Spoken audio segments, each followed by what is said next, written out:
नमस्कार दोस्तों, आज हम एक ऐसी जगह की कहानी जानने जा रहे हैं जो सिर्फ एक मंदिर नहीं बल्कि आस्था, तपस्या और भक्ति का प्रतीक है। यह कहानी है भगवान शिव के 12 ज्योतिर्लिंगों में से एक उत्तराखंड के पवित्र धाम केदारनाथ की।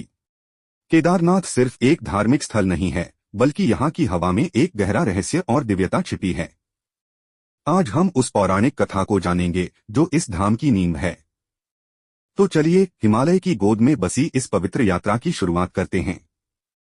हमारी कहानी शुरू होती है महाभारत के महायुद्ध के बाद।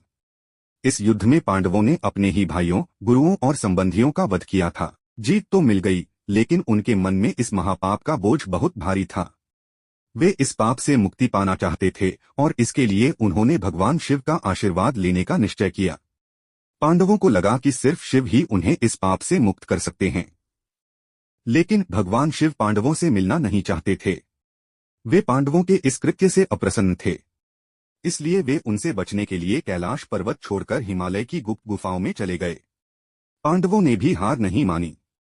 वे शिव को ढूंढते ढूंढते हिमालय तक पहुंच गए। जब शिव ने पांडवों को आते देखा तो उन्होंने एक बैल का रूप धारण कर लिया और पशुओं के झुंड में छिप गए।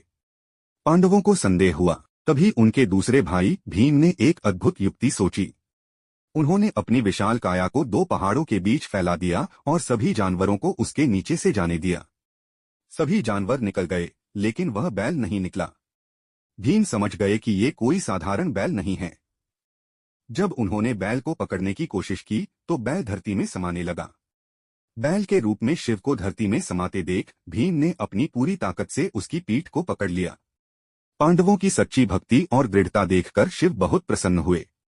उन्होंने उसी क्षण अपने असली रूप में प्रकट होकर पांडवों को दर्शन दिए और उन्हें उनके पापों से मुक्त कर दिया। यही वह जगह है जहां केदारनाथ मंदिर की स्थापना हुई। यहाँ पर भगवान शिव की पूजा बैल की पीठ के रूप में होती है, जो एक त्रिकोणीय आकार का शिवलिंग है। लेकिन कहानी यहीं खत्म नहीं होती।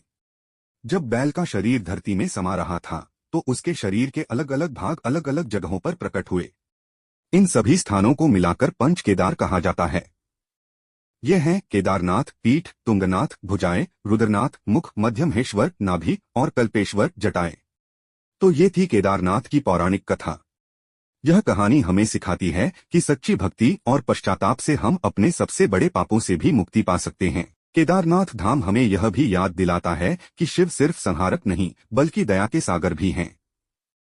उनका क्रोध न्याय के लिए है और उनका आशीर्वाद उनके भक्तों के लिए। अगर आपको यह कहानी पसंद आई हो तो इसे लाइक करें और अपने दोस्तों के साथ शेयर करें। और ऐसे ही और वीडियो देखने के लिए हमारे चैनल को सब्सक्राइब करना न भूलें। जय केदारनाथ।